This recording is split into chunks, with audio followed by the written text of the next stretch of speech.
Welcome to another In Wheel Time podcast, a 30-minute mini version of the In Wheel Time car show that airs live every Saturday morning, 8 to 11 a.m. Central.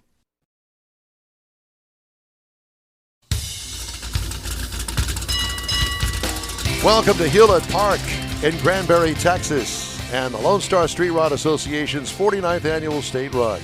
This is the In Wheel Time Car Talk Show. Just ahead, got another attendee from this weekend's big show here in the park. Plus, we're going to have a little bit later on the racing calendar and auto history. Yes. That's also coming up. Howdy, along with Mike out of this world Mars. We always need more Jeff Zekin and a special appearance by His Majesty David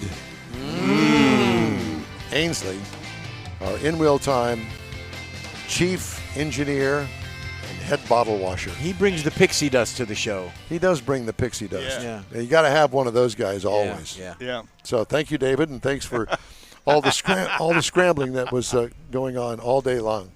It was his nickname, Pixie. And on my computer that blew up overnight. So we just wanted to make all the excuses that we possibly can of how screwed up today's show has become. But at any rate, Mr. Mars, I see we got another guest in the house. Joining us now is Mr. Butch Doss, and he's got this 1950 Shoebox Ford sitting right back here behind us in a bright red. Butch, how do you spell your last name? D-A-U-S? Just like Hoss, only a D. D-O-S-S. D-O-S-S. Yeah. Okay. Yeah, that color is race red. Race red. Yeah, and that's a Ford and a Ford. It don't have no Chevrolet motor. Wow. God bless you. That's the way it's supposed to be. Right. And what year is it, 49? It's a 50. A 1950. A 50. And it's a 50 what? Well, back then they called them two-doors, T-U-D-O-R. Yeah. Yeah, two-door. I don't know why, but Shoebox. I call it a shoebox. Yeah, that's how I know. I couldn't think of the name. Yeah. Well, you know, it's got that one Dagmar in the front of it that kind of really. Oh, yeah. Yeah. It's only Oh, one. yeah. In fact, some of them even had a headlight right there. Yeah, Did my they really? aunt had one like that. Like a ticker. Well, I was thinking more along the lines of the Studebaker. My brother had a 49 Studebaker with that thing in the middle. I get a lot of people that come up to me and they'll say, "Is that a Studebaker?" And I'll say, "No, ma'am, that's a Ford car right there." Right. Yeah, and the roof line is the giveaway. To me, on the side. If you didn't know, there's not a Studebaker that looks like that on the side. Right. Yeah. And I've took both vent windows out. You know, did? They had a front vent and a rear vent, and I took it out sort of make it look like a two-door hardtop. Well, it looks great. It does. And, now, did you do the restoration on that yourself? Well, I'm a retired firefighter. I worked 33 years for the Waco Fire Department. Jackie Hansen? I'm afraid so. I But we don't want to talk about him. No, I thought y'all wanted to talk about my car. No, we do. I know how you guys wonderful with car it hoses is. are. Well, my captain in the Waco Fire Department built hot rods. He come up one day in a 55 Crown Vic. And I told him, I said, "Man, I'd like to get me a hot rod." So that's the fourth car me and him has built. Now, I say me and him. All I did, he'd say rub here, I'd rub there. I'd take paint off. But that car, we built it, painted it, put the motor in it, drivetrain, front end. We did all the work ourselves. Has it got the original chassis underneath it? From the front fender back, it's got a new clip under it. Gotcha, front clip. Mustang II clip, Yep. and a Fat Man front end, they call it. Nice, yes. That's an aftermarket supplier, correct? Yes, sir. Yeah, Right, yes, yeah. And it's got a 4-link on it. A 4-link. For the back. And the motor? The motor's a Mustang 5.0. A 5.0 Mustang. 302 Mustang. Yeah. Fuel injected, power, air, whole bit. Yeah. Wow. Vintage air. How was that vintage air putting it in there? It's not too hard to put in, but I don't know. A lot of hot rodders, we have trouble with our air conditionings, but so far down on this trip, that one's been great. So where are you from originally? Where'd you drive it in from? Waco area. Waco area. Yes, sir. I live in a little town called Axtell, right outside of Waco. An hour and a half or so? Yeah, about an hour and a half. So the Doss Sales, that's your company? That was my dad's business, and I was selling pens and pencils and calendars and key rings and matchbooks and embroidery since 1965 myself. And I just recently sold the company. And you were a firefighter. Yes, sir. Yeah, praise the Lord for that job. Yeah. I got married when I was a week out of high school, still suffering with the same woman. And, she's not here, is been she? 58 years. Yeah, but she's in town shopping. I'm not too worried about this here. She might be here listening to us on the app. Well, she might be. We'll send her a copy. She's used to me goofing off.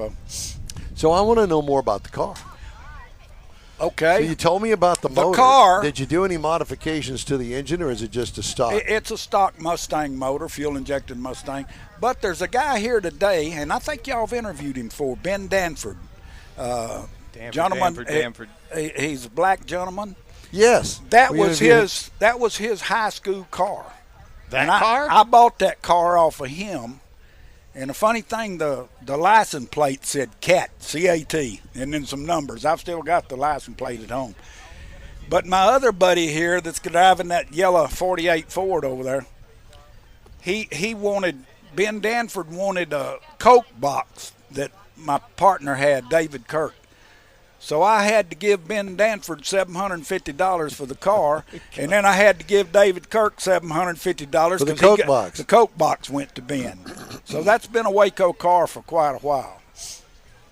Proudly so. Yes, sir. You notice how he refers to people? My buddy over here with the 49. And my buddy over there, Yeah. That's of great. course. Well, I love that's what it's all about. Another unique little feature on my car, of course, the headlights and the taillights are both Frenched, and the license plate lights French. But the hood, the pinstriping, if you get a close look at it, I got a guitar in there. I'll be darned. I'm a bluegrass gospel guitar picker and dobro player and harmonica and all that. And in fact, at night over here at the hotel, we get our guitars out and jam. Was that you last night that we heard? I'm afraid so. Was it bad? It was bad. Okay. Yeah. It was I didn't hear it. It was very electric from the place next door. He's the one. I didn't hear it. I kept y'all up at night. No, you did good. We're just playing with you, but you know that. But the car's all. It's built, not bought. Right. But I don't mean to be picking on the motor, but what year is the motor? I'm not real sure. Where'd you buy it from? I bought it from an individual in Dawson, Texas, and he just put an ad in there for a Mustang motor. I think it's about a 90s, somewhere along in there. Okay. 302. Gotcha. 5.0 fuel injected. I was just going to say, so it's an early fuel-injected car. Yes, sir. Yeah. Not an SVT, nothing like that. No. It's not a Cobra or anything special. But it runs good, sounds good. It gets me there and back. I do drive it. That's not a trailer queen. I drive it. That's good. Yeah. On nice days. Yes, sir. Yeah. Well, I drove it in the rain, but. Does the windshield wipers work? They work, but not very good. I was just going to say, are they still vacuum operated? No, they're electric. They are? Yeah. Yeah. Because I think that car had vacuum operated wipers, if I'm not mistaken. It did. Yeah, what a pain in the butt that was. Right. Don't step on the gas when you got a big rainstorm going on, because you are blind. Yeah, exactly. Now, how difficult it is to find body parts for that thing? Damn near impossible? Well, I got another buddy who's got a wrecking yard. He's got 2 or 3 of them in there. Another buddy. I got a buddy. But I know a guy. That's the most. Usually when we build one, we put the feelers out for parts, If you'll notice my airbrush chrome. Yes. And the Ford emblem on the side. Yeah. Now, if I was to have a wreck, that would be hard to redo. Well, who painted that on there? Another buddy. Yeah. Well, why would it be so hard to do? I realize that matching it's it. Well, have you ever dealt with artists and pinstripers? Yes, I have. That's why it's difficult, right? Yeah. So is he still around? And upholstery people. Yes, sir. He's still around. Yeah. Well, that's beautiful work. Because to be honest with you, I didn't look. Of course, I can't. A little farther away. Another buddy of yours? 2 of them. Yeah. In fact, one on the left's one got the wrecking yard if y'all need any parts. All right, well, that's good to know. Was that airbrush side piece on there, did that actually have that Ford emblem up in it originally? No. I was going to say. That's my touch. I like that a lot. I'm a good designer. I can't do nothing without my buddy helping me, welding or cutting or none of that stuff. But Got a good imagination. I get some good ideas, Yeah, that's good. I like it a lot. Now, that car, if you'll notice the back of it, I got a sticker on it called Red Rider, okay? Okay. Red Ryder in the 50s was a cowboy star, Yes, Western. I do know. He had a little buddy named Little Beaver. Robert Blake paid the Little Beaver. And I've got a rat rod at home, 50 model Ford, that I call Little Beaver. So that's Red Ryder, and then I got Little Beaver in the garage. It's got a slant. It's got. I told you there was a story about it. It's got an inline 6 with 2 1 barrels. Yeah. What kind of manifolds you got on? Edelbrock and Are you sure it's not Offenhausen. Because I had one of 2 those. 1 barrels. It's got a beer keg for a gas tank, 37 lights, 29 grill shell, 4-foot wrench for the back bumper, and I got J.R. Cash 1 piece at a time painted on it. That's my idea. You got it from a buddy of his. But anyway, I may have it here next year, I hope. So is You Doss should bring it. I don't think there's another Little Beaver out here. You should bring No, it. there's no beavers out here. I've been looking. Doss Sales Company? Yes, sir. Is it still in business? Yes, sir. Sorta. I'm still selling, but Are you? I did sell my company. It's now Pioneer Sales and Promotions, Waco, Texas. I always remember the hand that gives gathers. So that's my motto on advertising, promotional items. Remember that, David, because I won't. He's got some Oriental woofle dust over there. He'll sprinkle on that side when I leave. Yeah. Yeah. So the wheels. The wheels, they're stock.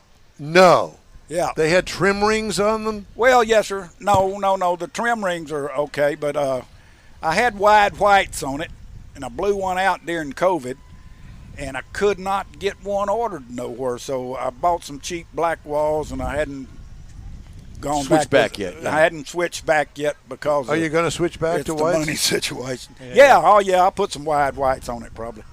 I think they look pretty cool. Yeah. Because I like that look too. Yeah. Yeah. Because back in the day, the wide whites meant you had money, and those were fixed-up, dolled-up cars. Yeah. Yeah. Most of the cars sold looked like that. And Yeah, like I'd like to get business a class. set of Kragers for it. I've thought about that, but I've just never Go stock. never I'd stay been stock. there. No. I sort of like that look there. And you I can do get too. the wide whites from Coker Tire. Right. Right. Yeah. So those are actually those are stock hubcaps. Yes, sir. Now, they didn't have an optional smaller hubcap back then. That's it. That's the one. That's just a cap right there. Okay. Yeah. All right. Dog 40. dish. The 49 was a little different than that. It's got the little dog ears on the actual wheel that it pops Right. on. Yeah. Right. Well, that's very nice. And And I the see. only difference between that car on a 49 and a 50, the 49 had a screw-on gas cap back in the back, and where that one's got a flip lid.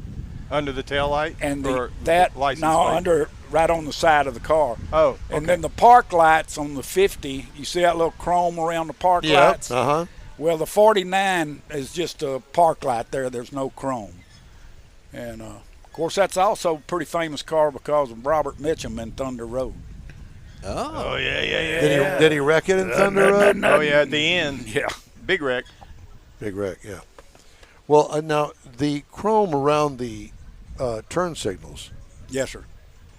was that stock with that car? That's stock. Yes, sir. With that car. That grill, everything on that front end stock except the French lights Yeah. and the nose deck. So and you say that there was an option that you could get a headlight in there and the Dagmar. I've seen them. Yes, sir. Interesting. Yeah. Well, there's something to be said for those Dagmars. Of course, back then they didn't call them that No. because the woman that the Dagmar was named Dagmar, that it was named for, those came out on the Cadillac. Yeah. Right. There's 2 of them. Right. Yeah. And they were huge. Some guys call them Dolly Partons now. Oh. Oh, well, Updating. younger guys. I can see Updating. where younger guys would do that.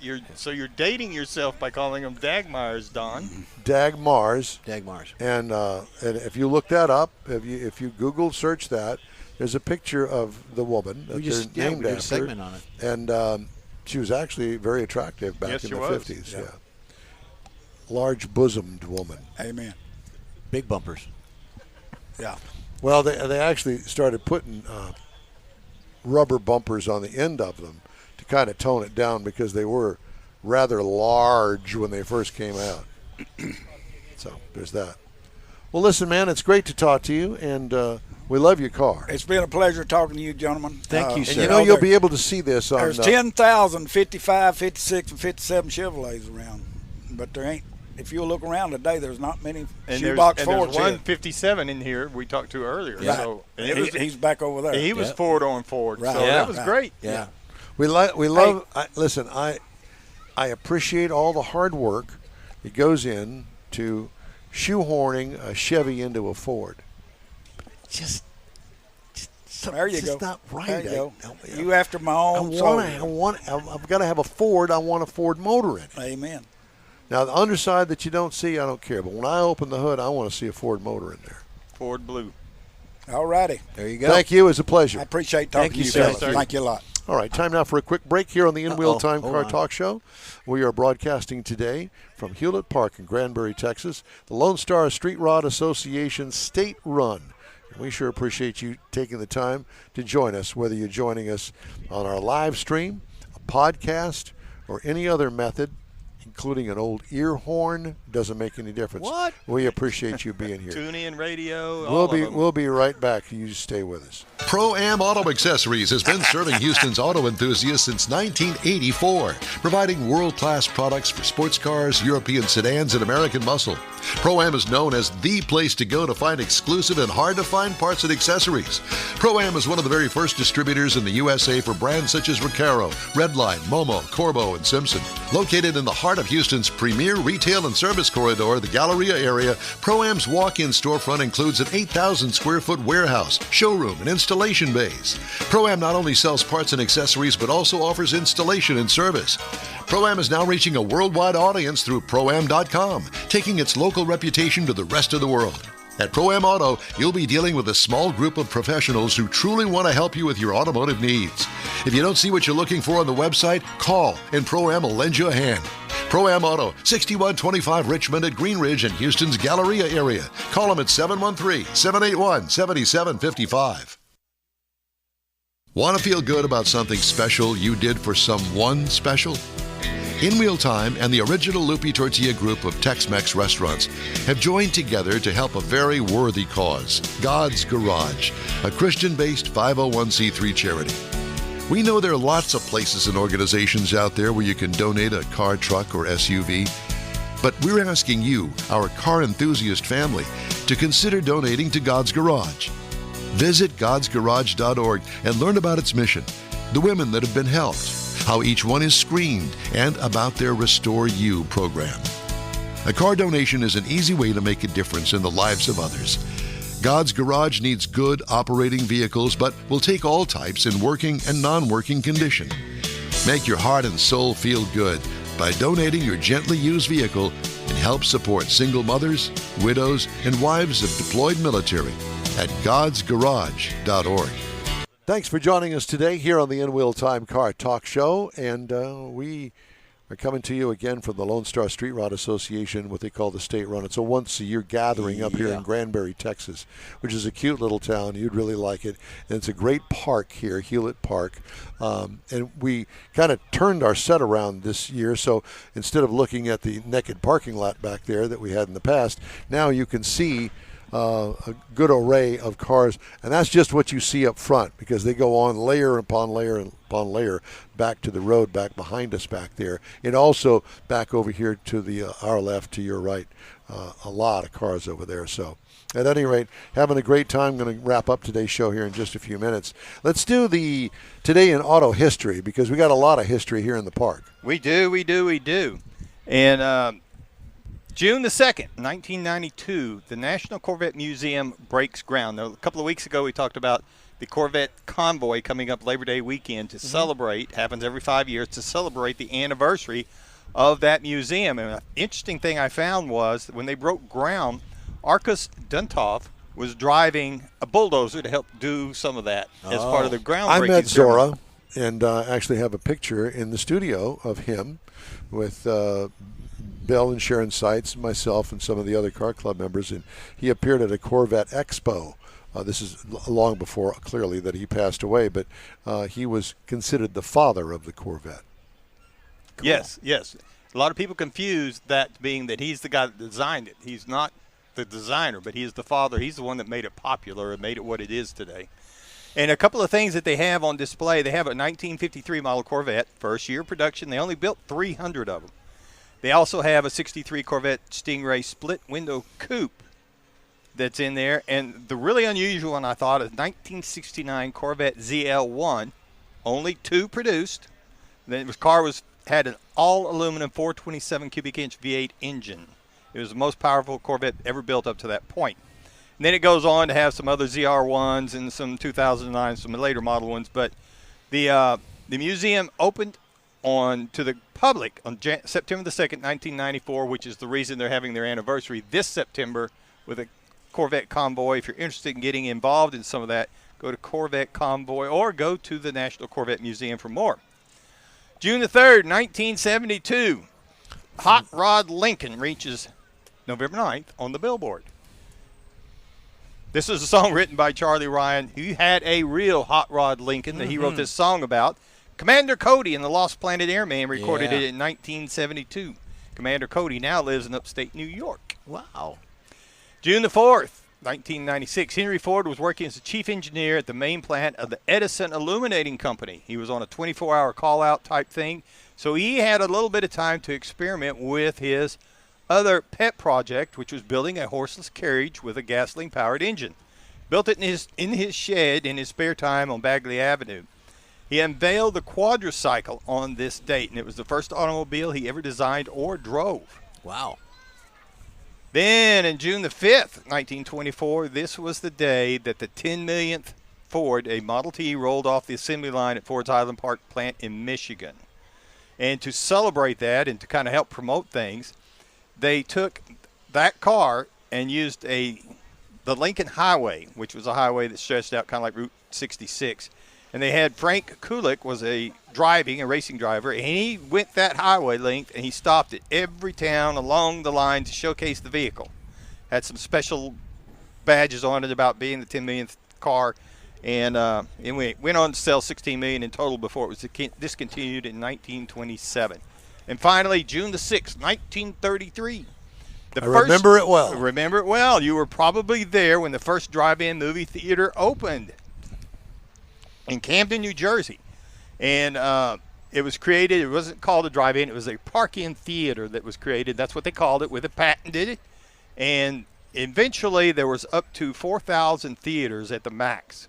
And last known count was only 300 survive in the country today. I like what you did with the picture, too, because you used the stars and stripes. Yeehaw. And that's this week in auto history. Well, that is just tremendous. Just tremendous. Tremendioso. Thank you so much for taking us down that trip Memory lane. on memory lane, There you Mr. go. Mars. Well, I really like the Hot Rod Lincoln because I remember that song. Yeah, I was singing it in my head.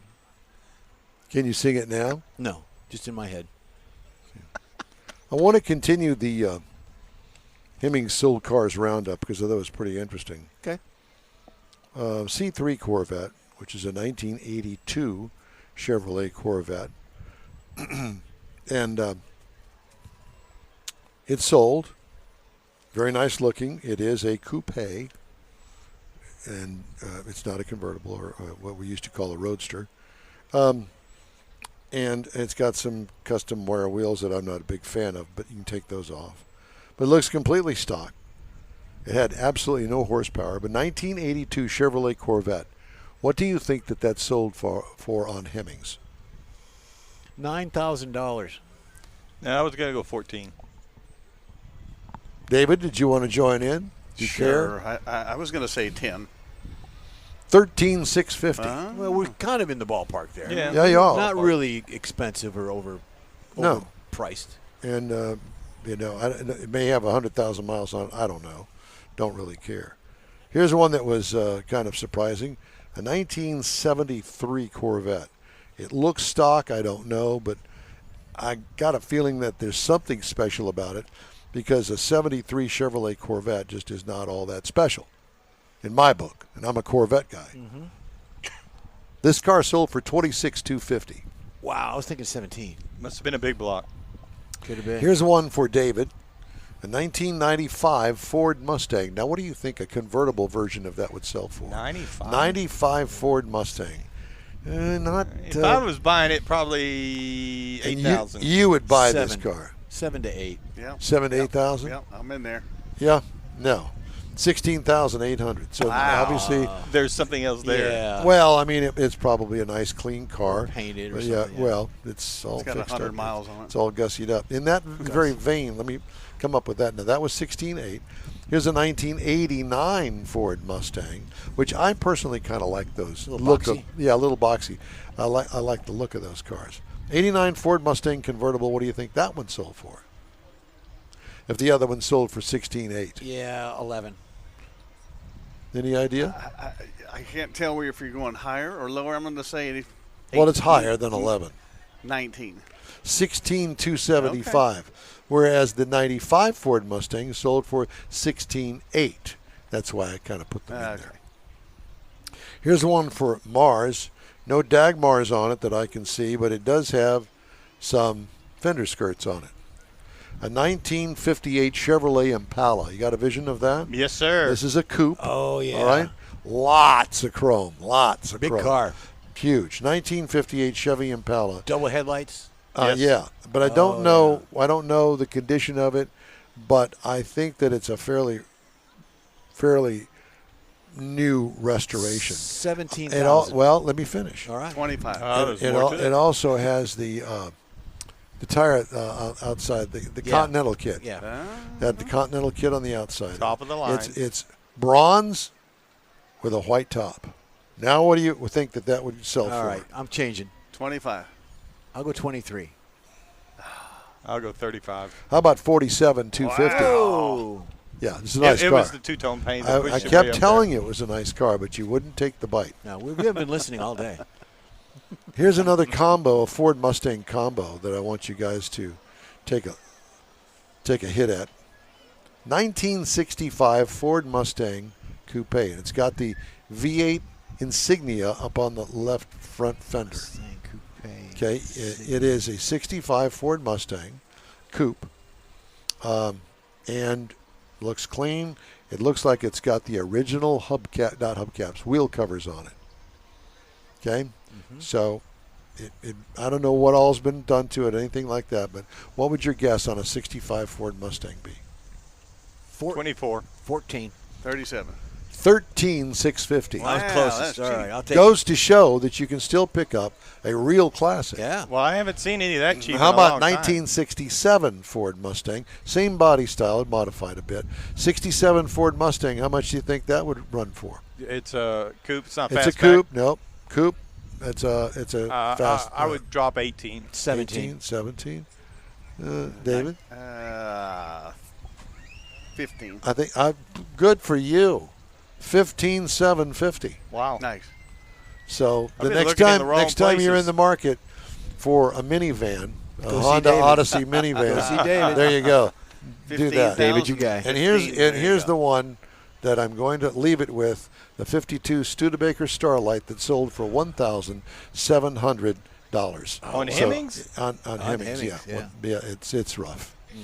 More of the In-Wheel Time Car Talk Show. We're going to wrap things up right after this quick break.